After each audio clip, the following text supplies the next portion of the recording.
Welcome, everyone. I'm so happy to have you here with us today. I'm going to introduce Dr. Natalie Hart. She hails from Tacoma, Washington in the beautiful Pacific Northwest. She completed her bachelor's and master's degrees from the University of Washington in Seattle. Her master's degree is in education policy. Dr. Hart recently graduated with her doctorate in educational leadership from the University of Southern California at Rossier's College of Education. Dr. Hart's research focused on Black male student achievement and highlighted the Kingmakers of Oakland program. Her dissertation is titled Kingmakers of Oakland, Systemic Change for African American Male Achievement in California. During her time at the University of Southern California, Dr. Hart worked as an assistant learning specialist for USC Athletics and was the program assistant for USC's Political Science and International Relations PhD program. Dr. Hart was the vice president of the Black Graduate Student Network, vice president of the JENGA Doctoral Association, and a third-year graduate resident assistant for USC's Residential Education Department. Dr. Hart believes that access to equitable education is a civil rights issue of our generation. Thank you so much for joining us again. My name is Salome Valencia Bonet. I'm the president of the Washington State Society for Clinical Social Work. And without further ado, I'm handing it over to Dr. Hart.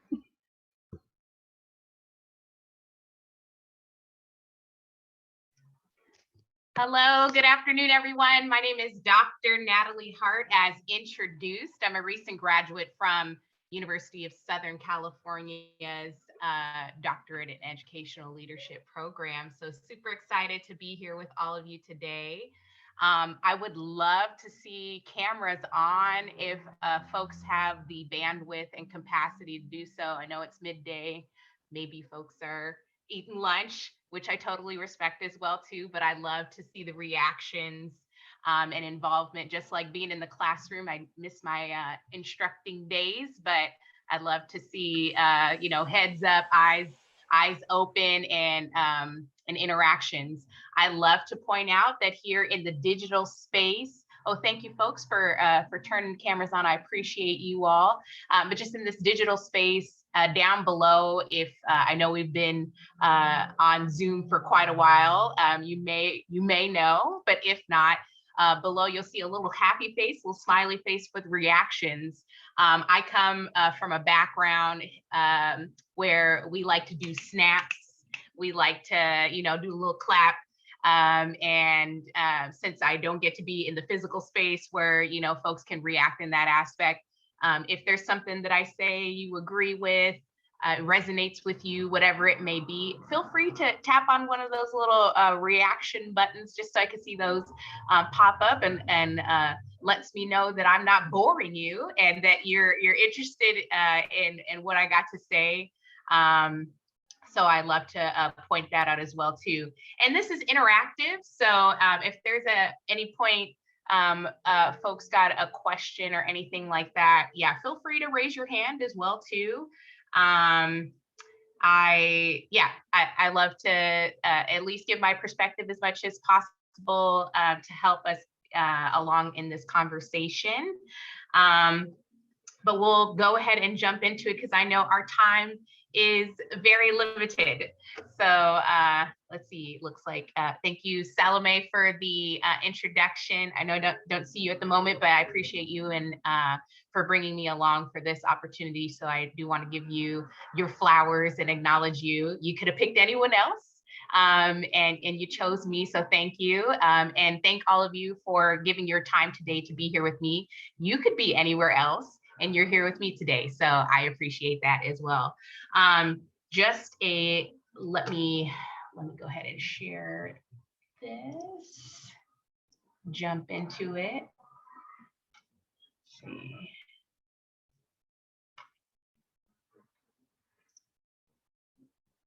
Can everyone see my screen? Okay, I see some thumbs up. Okay, feel free to use the reactions as well too, if that's helpful. Let's see here. Okay, oh, it doesn't allow me to see all the faces. So I have to go in sections to see folks here.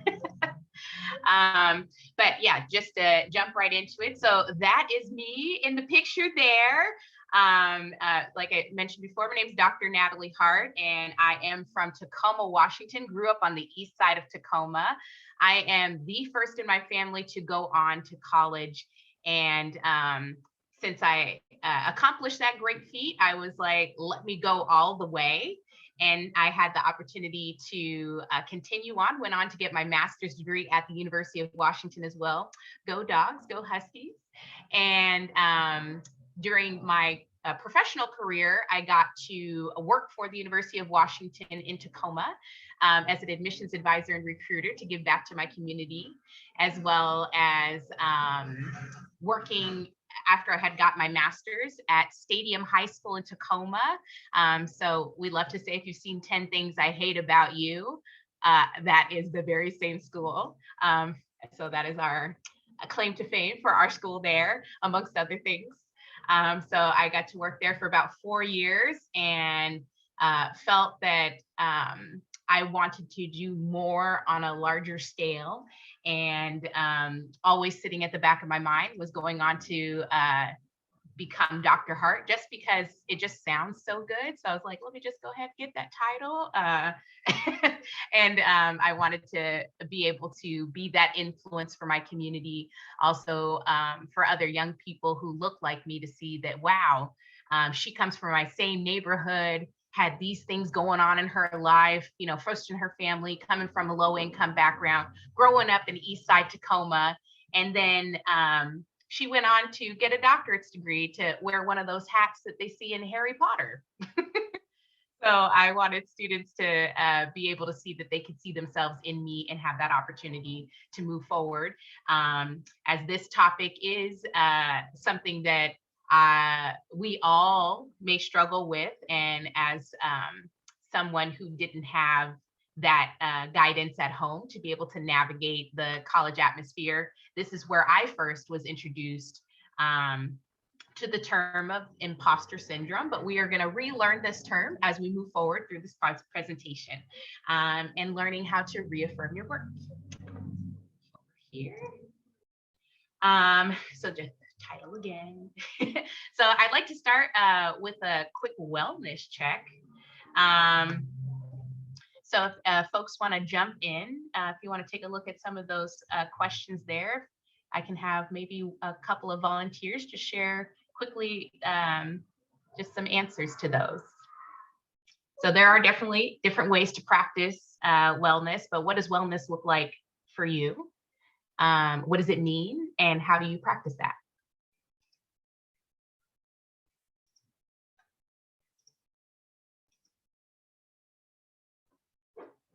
So if I can have 1 or 2 volunteers.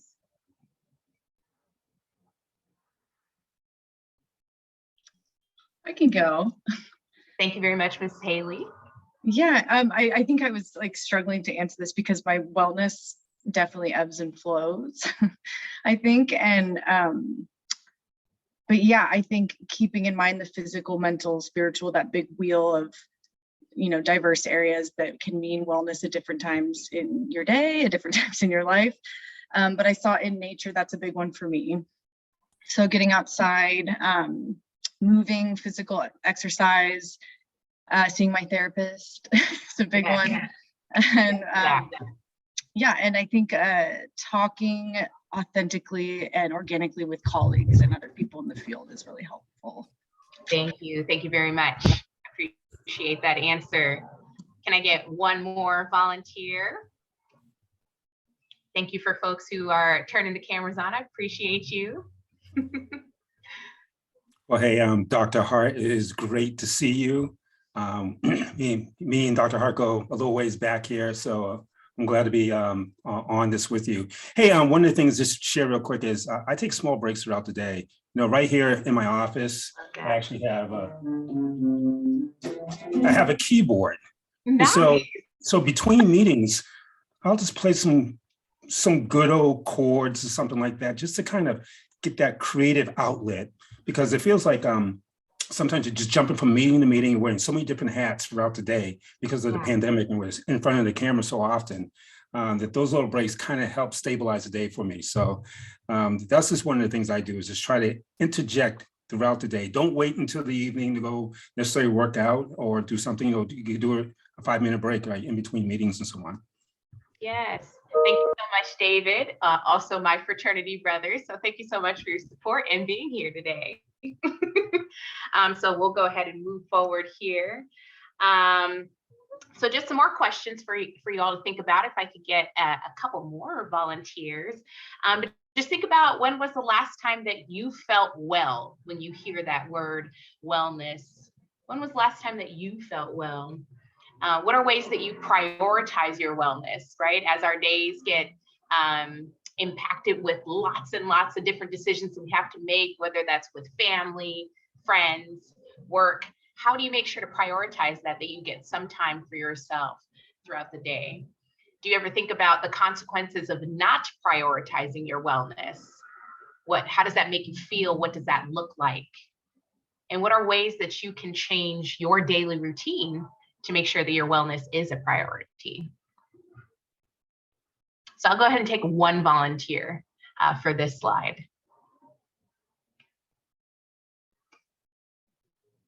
Feel free to just unmute yourself.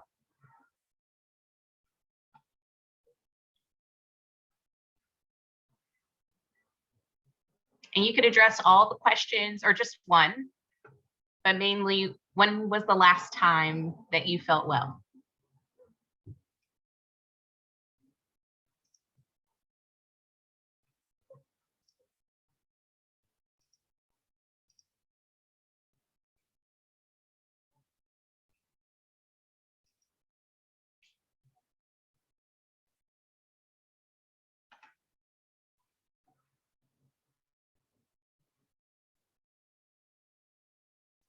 I know it's a lot to take in and think about. Oh, did someone just unmute? Yeah, this is great. Okay, thank you. It's a daunting question. So Yes. I was scanning, and there's been a lot of not feeling well, but was just memory came up of recently getting to go cross country skiing with my sister. So I was in nature. I was with my sisters, moving my body, being kind to my body as I was moving my body. So taking it the tempo it needed. I love that. Thank you so much, Grace. Thank you. I have only one experience skiing. I got to go to Cypress Mountain in Canada, but it was more falling down the mountain than it was actual skiing. So that's my one and only experience. I had to rethink my friend group after that because they just kept looping me. And I'm like, help. but it was a good time, and I'm glad I experienced that. But yeah, I would attempt it again for sure. I just also want to point out too, during our time together, I don't want to misgender anyone or give the incorrect pronouns. So if you'd like to go ahead and change your name boxes to add your pronouns, if they're if you're able to do that. Please let me know if you have a question on how to change that, but just so that we're inclusive of all, if you're able to go ahead and add your pronouns there, that is great. So thank you very much, Grace, for that answer. We'll go ahead and move forward. So a great tip that I feel like is very helpful to insert here is remembering to thrive. And when you're finding that balance between what you have going on in your work life where people depend on you, maybe your family as well too, you want to be able to find a balance of all those things going on. And so as you can see in this this very intricate graph that we have here on the right-hand corner, finding that balance means that you are working at your peak performance, but not exerting yourself too much that, right, you're heading over into the danger zone of finding that imbalance and ultimately breaking down. So you want to find ways that when you know you've reached your level, you want to just go ahead and step away from that and take a break. It is always okay to put yourself first and take a break when you need that. As we know, stress, there's no way to avoid it. It is a part of our lives, and sometimes stress can be good. But when you experience too much of it, as you can see here, you'll begin to feel that burnout. And that's where we find some of our most, excited folks when they're in their work. And when they exert themselves too much, right, you'll see why you find some of that really good talent decides to leave because so much is put on them. And so being able to find that balance between exerting yourself too much and being able to work at a peak performance where you're able to maintain what you have going on personally as well as at work. So you want to strive to thrive, strive to thrive. So let's jump into the topic here of what is imposter syndrome. So I add on, because as I was putting this presentation together, I've learned that we have to relearn the way that we address this particular phenomenon. Syndrome makes it seem like the person who's experiencing that has a sickness. And it's not a sickness, it is something that multiple people go through. And so we want to move away from the word syndrome, and it's more imposter phenomenon, or using the term imposterism. So imposterism or phenomenon, but we're moving away from syndrome because it's not a sickness, it's not a disease that you live with for the rest of your life. It is something that you'll experience, and we have bouts with it, and it will come at different points in our lives, but there's nothing wrong with you. And using the word syndrome makes it seem like someone has something wrong with them. And it is all a part of us learning adaptability and learning how to navigate the space. So this experience is because we haven't had those tools or supports to be able to navigate the space. So moving away from syndrome, moving forward to phenomenon or the term imposterism.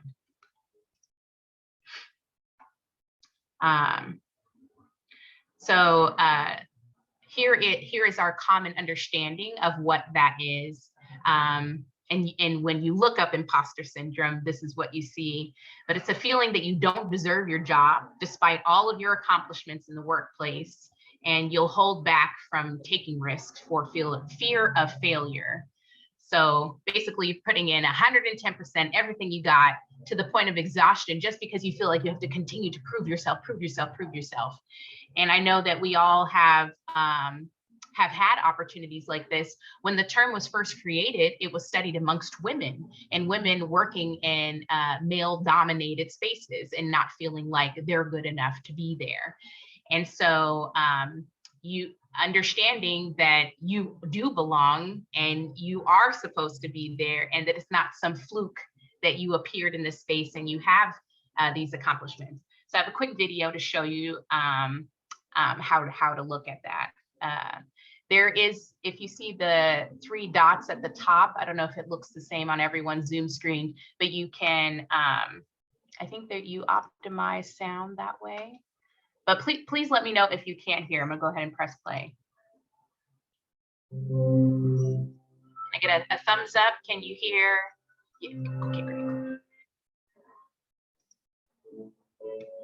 Even after writing 11 books and winning several prestigious awards, Maya Angelou couldn't escape the nagging doubt that she hadn't really earned her accomplishments.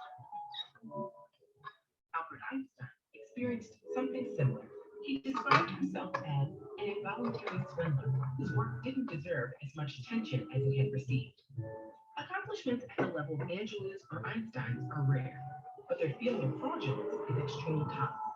Why can't so many of us shake feelings that we haven't earned our accomplishments, or that our ideas and skills aren't worthy of others' attention? Psychologist Pauline Rose Clance was the first to study this unwarranted sense of insecurity. In her work as a therapist, she noticed many of her undergraduate patients shared a concern. Though they had high grades, they didn't believe they deserved their spots at the university. Some even believed their acceptance had been an admissions error. While Clance knew these fears were unfounded, she could also remember feeling the exact same way in graduate school. She and her patients experienced something that goes by a number of names: imposter phenomena, imposter experience, and imposter syndrome. Together with colleague Suzanne Ives, Clance first studied imposterism in female college students and faculty. Their work established pervasive feelings of fraudulence in this group. Since that first study, the same thing has been established across gender, race, age, and a huge range of occupations, though it may be more prevalent and disproportionately affect the experiences of underrepresented or disadvantaged groups. To call it a syndrome is to downplay how universal it is. It's not a disease or an abnormality. and it isn't necessarily tied to depression, anxiety, or self-esteem. Where do these feelings of fraudulence come from? People who are highly skilled or accomplished tend to think others are just as skilled. This can spiral into feelings that they don't deserve accolades and opportunities over other people. And as Angela and Einstein experienced, there's often no threshold of accomplishment that puts these feelings to rest. Feelings of imposterism aren't restricted to highly skilled individuals either. Everyone is susceptible to a phenomenon known as pluralistic ignorance, where we each doubt ourselves privately, but believe we're alone in thinking that way because no one else voices their doubts. Since it's tough to really know how hard our peers work, how difficult they find certain tasks, or how much they doubt themselves, there's no easy way to dismiss feelings that we're less capable than the people around us. Intense feelings of imposterism can prevent people from sharing their great ideas or applying for jobs and programs where they'd excel. At least so far, the most surefire way to combat imposter syndrome is to talk about it. Many people suffering from imposter syndrome are afraid that if they ask about their performance, their fears will be confirmed. And even when they receive positive feedback, it often fails to ease feelings of fraudulence. But on the other hand, hearing that an advisor or mentor has experienced feelings of imposterism can help relieve those feelings. The same goes for peers. Even simply finding out there's a term for these feelings can be an incredible relief. Once you're aware of the phenomenon, you can combat your own imposter syndrome by collecting and revisiting positive feedback. One scientist who kept blaming herself for problems in her lab started to document the causes every time something went wrong. Eventually, she realized most of the problems came from equipment failure and came to recognize her own competence. We may never be able to banish these feelings entirely, but we can have open conversations about academic or professional challenges. With increasing awareness of how common these experiences are, perhaps we can feel freer to be frank about our feelings and build confidence in some simple truths. You have talent, you are capable, and you belong. Everyone can use a little extra kick of confidence sometimes. Find out some tips and tricks.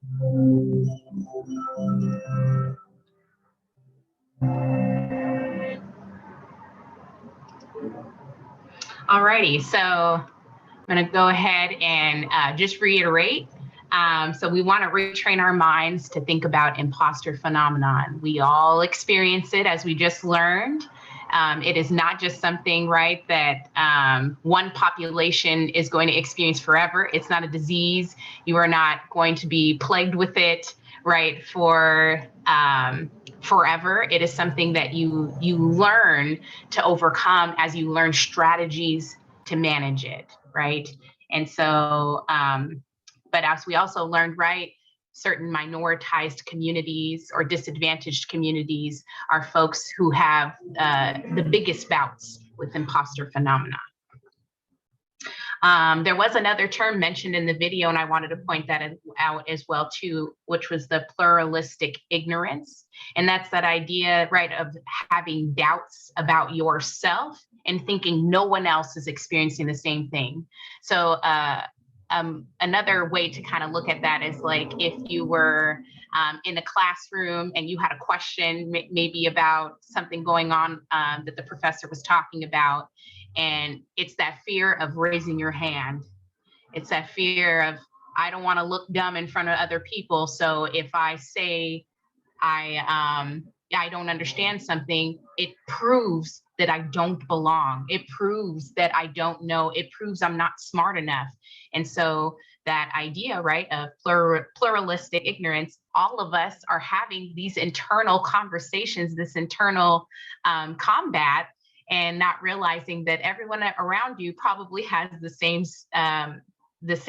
question, right? Everyone around you probably is not understanding as well too.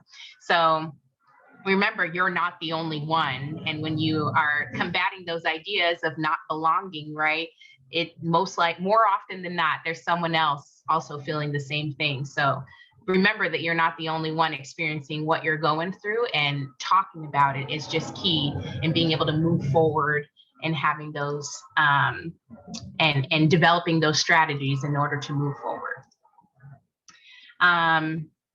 So think about any opportunities or times where you may have struggled with imposter phenomenon, and thinking about entering new spaces and not knowing what's going on around you. For myself, I just like to share a personal anecdote here that, as I mentioned before, I'm the first in my family to go to college, and going to the University of Washington in Seattle, big school, lots of different people coming from all types of backgrounds, and also not a lot of people who look like me there. And so my largest class was in Kane Hall, room 120. I used to be a tour guide, so I can tell you just about anything about the University of Washington. And Kane Hall, room 120 is our largest class on campus, seats 752 students. And so that is a movie theater, right? And that is a classroom. So to enter that class, and in there, right, many students were pursuing the medical field. And initially that was my idea, even though I still became a doctor, just a different kind. I had took an intro chemistry class. And I remember I felt like I was one of the smartest students coming out of Henry Foss High School in Tacoma, Washington. I graduated with a 3.98 GPA, took the International Baccalaureate program, involved in everything, just top marks and everything. And I get to the University of Washington, I'm in this class, and I remember just sitting around as people were filling in the seats. And as each seat was filled, I was hoping to see someone from my community, somebody who looked like me. And in that class of 752, I was the only one who looked like me in that class. So it immediately hit me like that, wow, maybe I'm not supposed to be here, because I don't see anyone else who looks like me. I don't see anyone else that I recognize from Tacoma. I don't see anyone from my high school. And I remember as the professor immediately jumped into the work, he started talking about stuff that was supposed to be prepared before the very first day of class. And I felt I was scrambling. I didn't know what I needed to do in that class, and just kind of looking around at all these people who looked extremely prepared, had notes together, knew how to navigate the space. And I was just expecting, right, to get a syllabus on the first day, and I didn't know we were going to jump right into it. So to look around and just feel like I am not good enough. Like, look at all these folks who are prepared, who knew exactly what to do when they got here. And this is when I didn't have a familiarity of checking my email. And because I didn't receive anything in my personal email, I didn't know about the school email and checking the school email. So all of these materials were sent to my school email, and I felt terrible. So he jumped into the material, and he was talking about something like balancing equations or stoichiometry. And so I was looking at it, and I was just like, oh my goodness, I'm not ready. That's how I felt. I'm not ready. And so I remember there were two young ladies who sat in front of me, they were whispering amongst each other. I didn't really know what was going on. And I had decided, well, I didn't understand the question. I'm gonna go ahead and raise my hand and just ask. Closed mouth doesn't get fed. That's what I learned. And from taking ROTC all 4 years at Henry Foss High School, I was used to the habit of standing up to ask a question. So I stood up and I asked, and I was like, Professor, I don't understand how this particular equation is balanced on this side and not this side. Could you explain that one more time? And I remember as I was standing and asking that question, and I see these same two young ladies who had been kind of talking the entire time, and I could hear them, what is she doing here? She probably, is just an athlete, so she doesn't know what's going on here. She's probably in the wrong class. Like, I could hear them, just saying all this stuff that was making me feel bad as I was standing there. And I already was feeling, right, this imposter phenomenon. Like, I already feel like I don't belong. I don't see anybody who looks like me. And these two girls are already reminding me that I'm not supposed to be here. They're saying that.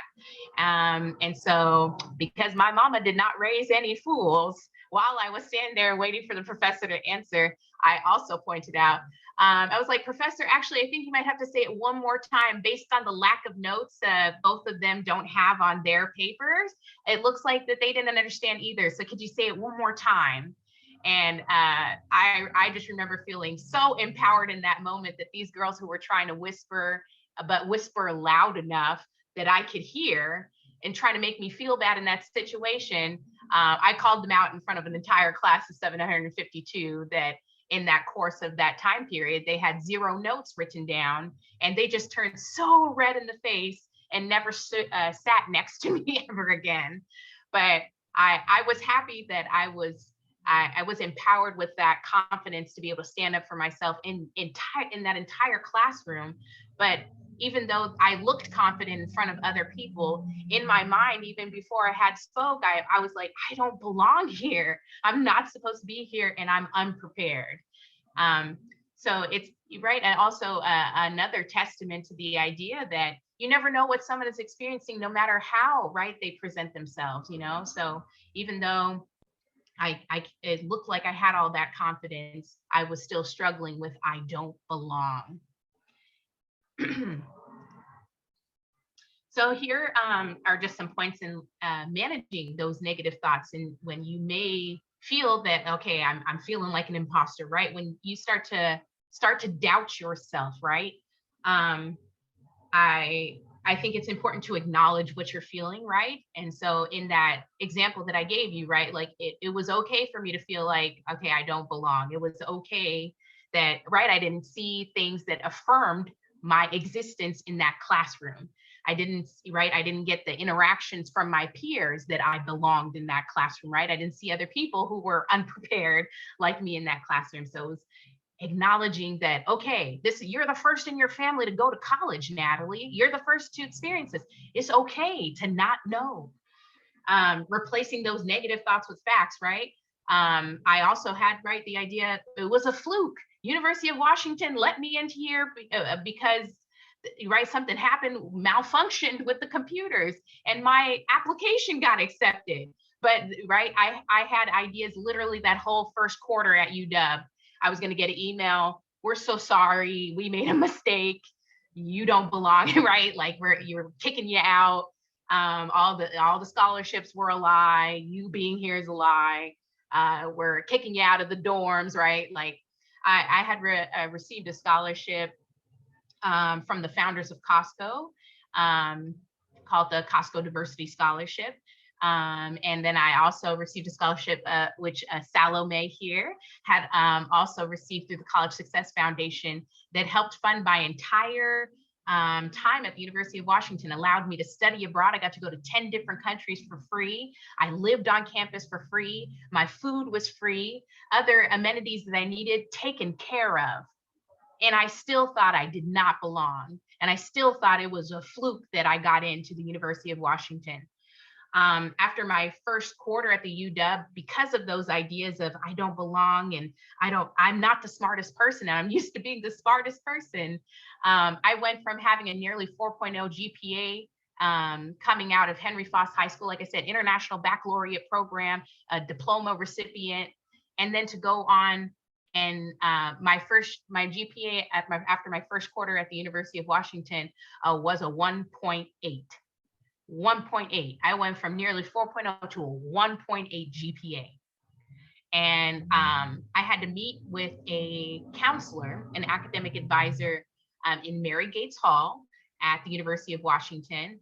And I will never forget her name. Her name was Pamela Petrucci. Never forget her name. I've never forget, and I'll tell you why. So when I met with her, she pretty much told me, like, you are at the point of potential academic probation. You're going to lose your scholarships. She was like, it's just so alarming that at this time period in the 2000s that people still speak to people this way. But she said, your people don't usually do well in the sciences and don't usually do well in institutions like this. Have you ever thought of maybe taking a step back and looking at community college? It's a slower pace, smaller classes, and maybe a better opportunity for you to succeed. And so this is me as an 18-year-old sitting there listening to this woman with a master's degree. I'm already feeling like I don't belong. I'm already feeling like I don't know how to navigate this space. And then you just told me my people don't belong here. She told me that. And so I walked out of there thinking, I'm dropping out of the University of Washington. I don't belong. Like, I had called my parents, like, I don't want to be here. It even kind of makes me tear up as I rethink of how that moment was for me. It was a terrible feeling. But I'm so thankful that that I decided to pursue and keep going. And that next quarter, I was like, forget that lady. I'm gonna keep going. I'm gonna keep trying.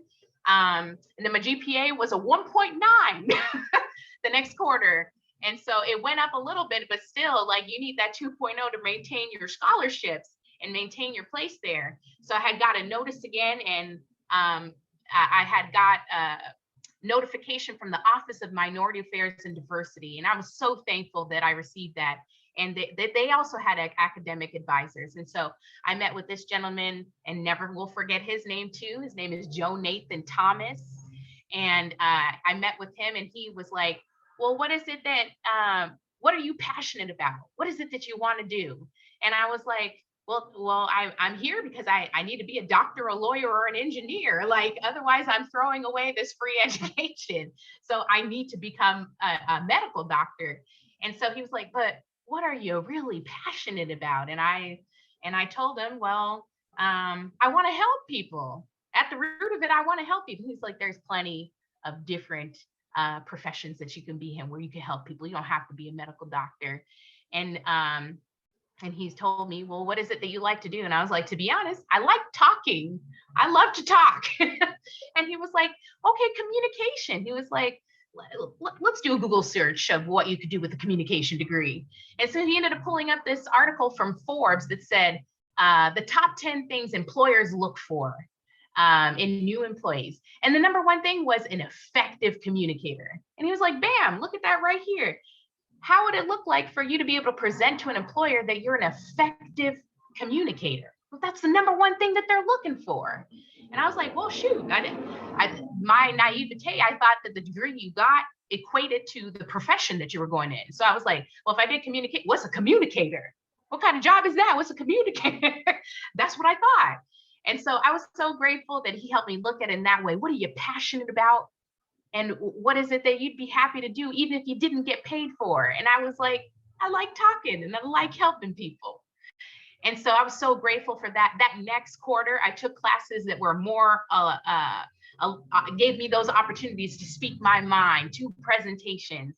And I ended up getting a 4.0 GPA my third quarter, spring quarter at the University of Washington. And I was blown away that I had the idea of dropping out after I had met with that Pamela Petrucci. And after meeting with Joe Nathan Thomas, who would think, right? One conversation can change your life. One conversation can change your life. And I'm so grateful that for him to this day to now be a part of, right? 2% of the entire world that has a doctorate's degree, 2%. When I was told my people don't do well in college.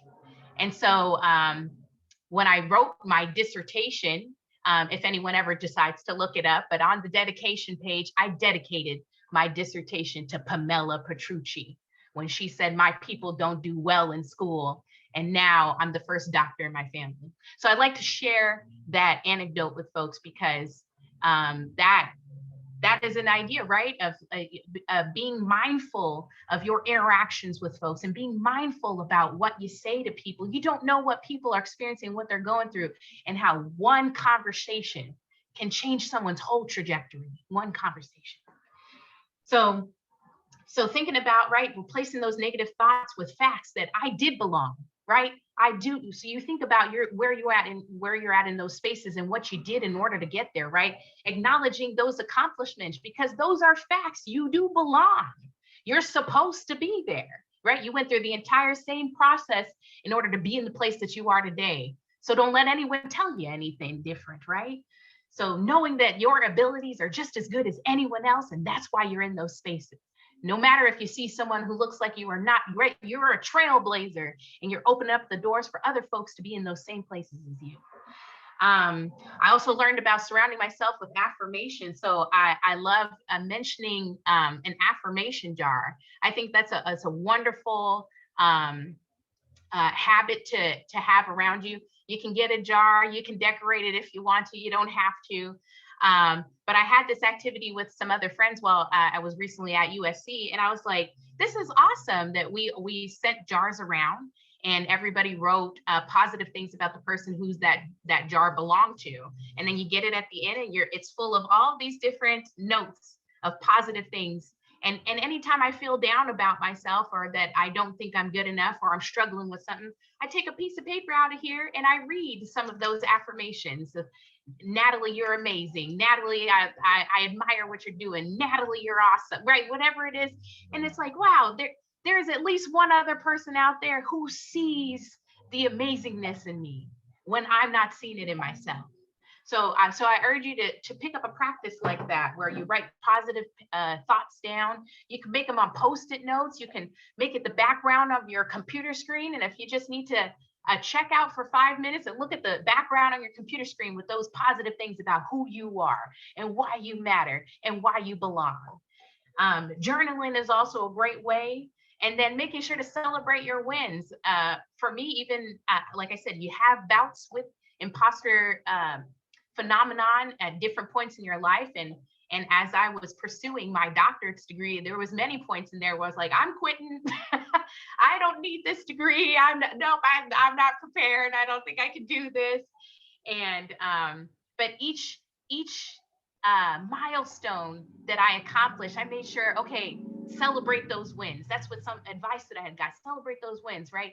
You completed your thesis. You came up with your topic, right? You completed your proposal, right? You collected your whatever it is that you're doing as you're working on your project, where you're at in your space.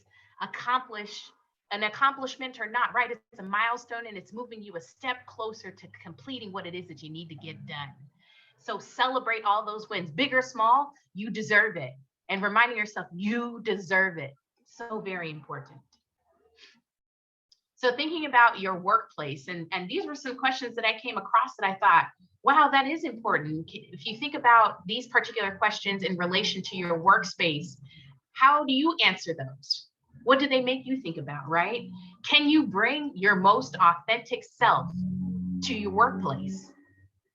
Do you feel like you have to be somebody else when you come to your workplace? What would you change to allow yourself to feel like your most authentic self? Does your institution ask for feedback or evaluations? Is it looking to change to help make more of the folks working there, right, feel like they belong? Do you feel like your workplace stops at diversity, or do you see inclusion? Is it diversity or do you see inclusion, right? And inclusion means that there's a sharing of power. Inclusion means, right, there's a sense of belonging. Can you answer those questions, right, with a yes, or what would need to change? Are there people questioning your place there? Are you one of those people questioning your place there? Right? What can you do to silence those voices? Now, is there a brave or a bold volunteer? When you think about reasons why you belong in your space, anyone feel comfortable sharing 5 reasons why you belong where you are?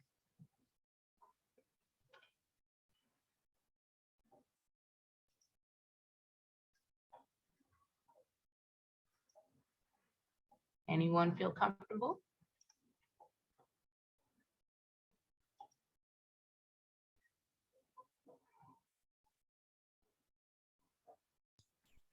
So, hey, Dr. Hart, I will say this. On the previous slide, you talked about 2 things, right?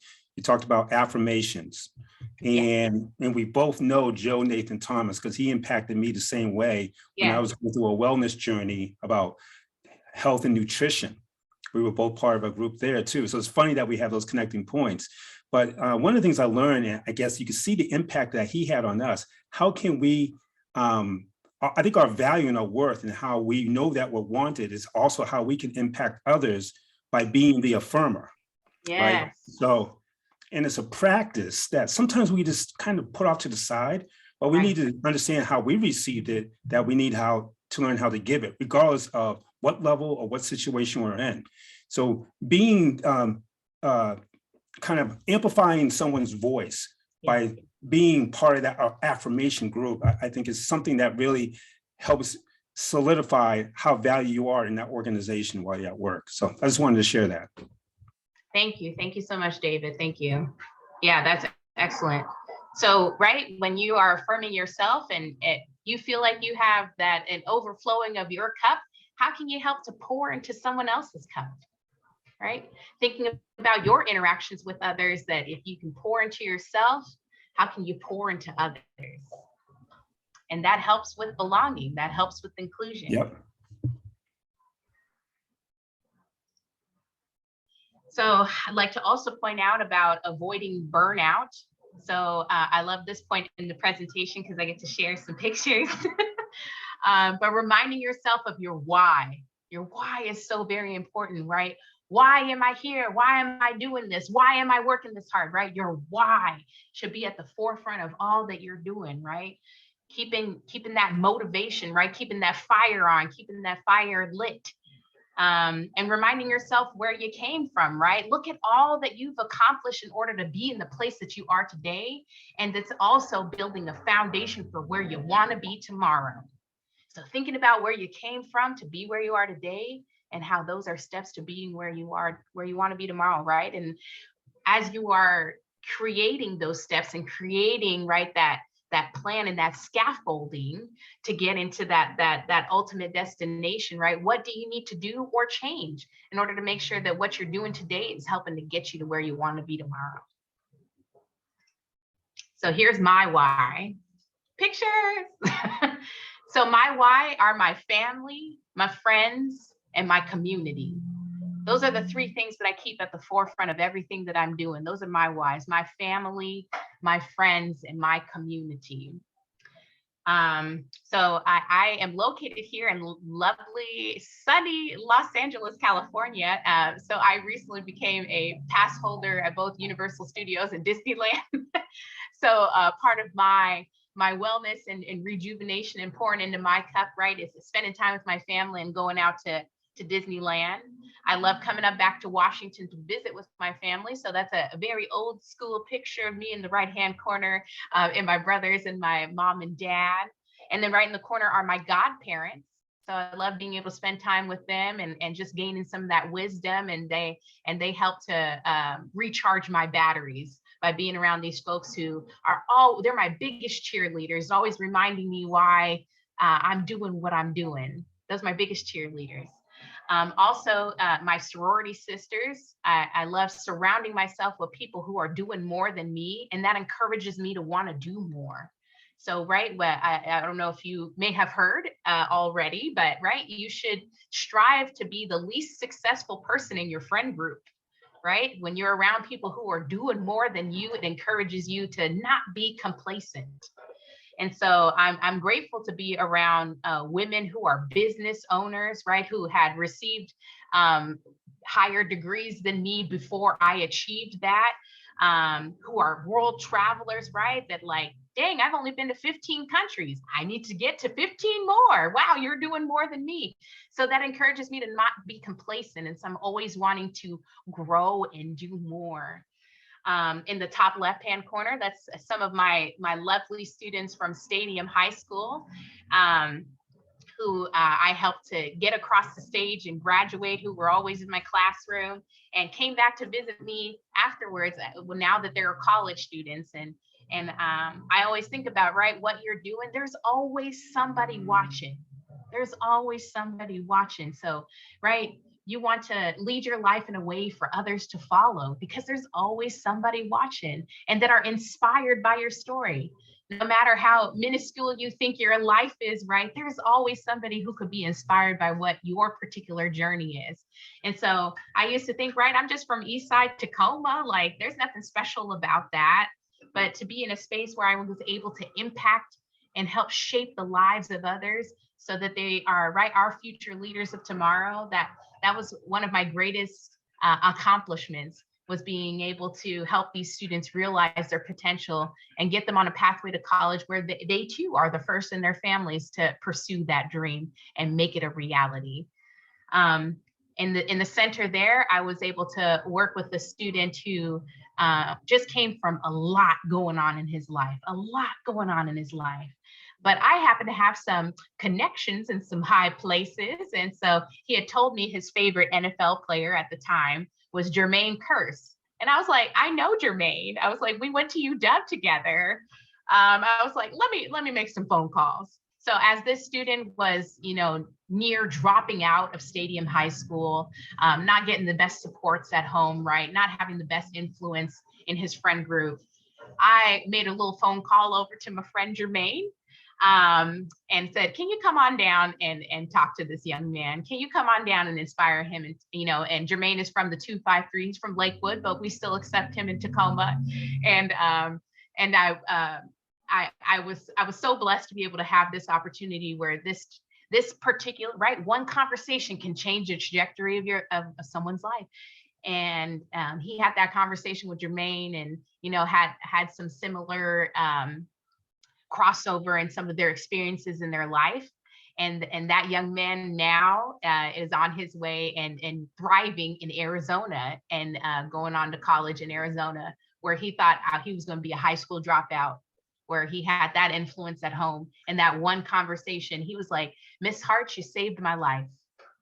And that makes me tear up as I think about that wow, that one conversation made you feel like that saved your life. So I think about this as my why, that when I get overwhelmed or feel like I'm not good enough or I can't do it, this is what motivates me. That I know that someone is watching me, someone is inspired by my story, and that's what keeps me going. And thinking about all the hardships that my family has gone through, that like I remind my parents every day, every time I walked across that stage at Husky Stadium or the Los Angeles Memorial Coliseum, and I was one of the very few people who looked like me who was announced as Dr. Hart, I was like, that's both of you walking across the stage. You made me, right? So we all walked across the stage when I walked across the stage. Folks that looked like me, we all walked across the stage when I walked across the stage. Folks from Tacoma, Washington, we all walked across the stage when I walked across the stage. So I think about, right, how when I once thought my little minuscule life of coming up from East Side Tacoma, that, that don't matter. And now seeing the impact of my actions now, that's what keeps me going. That's part of my why and my motivation. So I like to throw this up here and for folks to think about, right, finding your why, right? Everyone's purpose is the same, which is to know yourself and know what's important to you. This connection of what I love, what my strengths are, what I get paid for, and what the world needs, right? When you can find how all of those overlap for you, that is when you've discovered, right, your why and your purpose and your motivation. So thinking about those 4 points and how they overlap, right? Passion, a mission, your vocation and profession, right? Thinking about all of those and how they all come together. So for me, right, I think about my community, my family, my friends, and where I plan to go in the future and how impactful just my presence in those spaces means. So using all those experiences, those can help to guide you in figuring out, right, what is that purpose if you haven't already discovered it. So I see that we have just a couple minutes left, so I'm gonna just shoot on through to these next slides here. But yes, please make sure that you're reaching out for help, right? Therapy, cannot stress that enough. Please talk to someone and know that you're not the only one experiencing what you're experiencing, right? And I know at you all as social workers, right, you are the person that people come to, but know that you're allowed to also have feelings too, and you're also experiencing things as well too. So it's okay to take that deep breath and find that time for yourself and find folks that you can confide in as well too. So, right, it's when the therapist also needs a therapist, and I can empathize and relate, because I was a high school counselor and being the person that these young people had to pour into. And I knew, okay, there's points where I needed somebody I needed to pour into, because it's, you know, taking all of that and then taking it home and feeling that, wow, you're going through all that and you're only 14 years old, right? You get impacted by those stories. And so surrounding yourself, right, with people that bring out the best in you, and finding folks that can help you solve your problems. You never have to go through anything alone. And remember, failure is a part of growth, right? So knowing that you can do it and you can push through is so very important. Managing your stress, right, is getting good sleep, moving your body, eating well, breathing, having that growth mindset, and ultimately, right, finding that purpose. Taking time for yourself to breathe, move your body, as some folks have expressed before, eating well. We're all still working on that as well too, but finding that balance, so very important. Just stressing that balance again. I like to point out that last sentence there, right? How do you eat an elephant?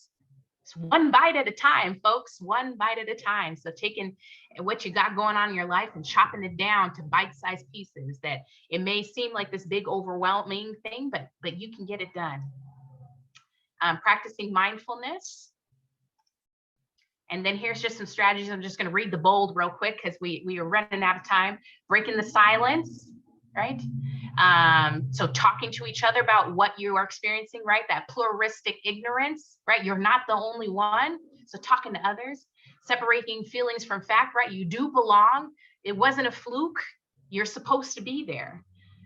Recognizing when you should feel fraudulent, right? If you were a teacher, you were a counselor, you were a principal, an administrator, and then went on to become a superintendent, you're supposed to be a superintendent. You belong. You did all the things you're supposed to do in order to be there, right? Developing a new script, right? Talking to yourself in the positive, not the negative, right? Reframing those sentences that when you are speaking about yourself, that is the best thing that you can talk about, right? It's you. So you're making sure that those sentences are not in the negative. And when it comes out with a negative, stop yourself and reframe that in the positive, right? Like thinking about the power law of attraction, right? If you're going to wake up today and say, oh, shoot, I missed the alarm, I'm going to be late. What are you putting out in the atmosphere? You're going to be late, right? If you say, I'm going to get there right on time, traffic, even though it exists, right? When you get there, you find out the meeting was canceled. Now imagine rushing through all that traffic to get to the meeting was canceled. Visualizing your success, right? Telling yourself, I can, I will, and thinking about that bigger picture, very important. Rewarding yourself, right? Celebrating those wins.